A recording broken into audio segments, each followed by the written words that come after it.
Sfratto allo Stato è la sentenza dura del summit di Verona. La tavola rotonda dei presidenti delle province venete, lombarde e piemontesi scotta. Il Nord Italia si ribella al governo. Nel decreto di spending review è previsto che le regioni e gli enti locali concedano alle amministrazioni dello Stato l'uso gratuito dei palazzi di loro proprietà. In pratica, questure, caserme e prefetture non dovranno più pagare l'affitto. Ma le province non ci stanno e lanciano il guanto di sfida. Gli enti locali, le province in primis, daranno lo sfratto, per cui cancelleranno tutti quegli accordi, contratti che ci sono con gli organismi di Stato.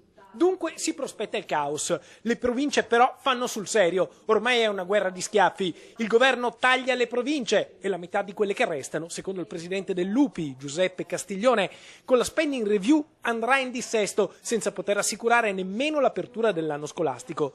Le province da parte loro rispondono sfidando Monti, annunciando che sono pronte a sforare il patto di stabilità e dando lo sfratto agli organismi di Stato. Prefettura, questure e carabinieri rischiano grosso.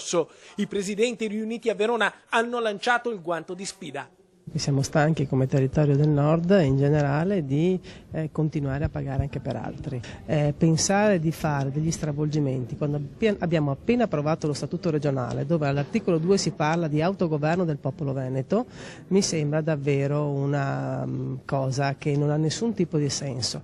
Se si continua questo passo si va a generare un caos generale, nel senso che non si sa che competenze hanno effettivamente i comuni e soprattutto che risorse hanno per metterle in campo, che competenze avranno le future province, che competenze avranno le regioni. Insomma, occorre un po' di chiarezza, è quello che io voglio chiedere al governo.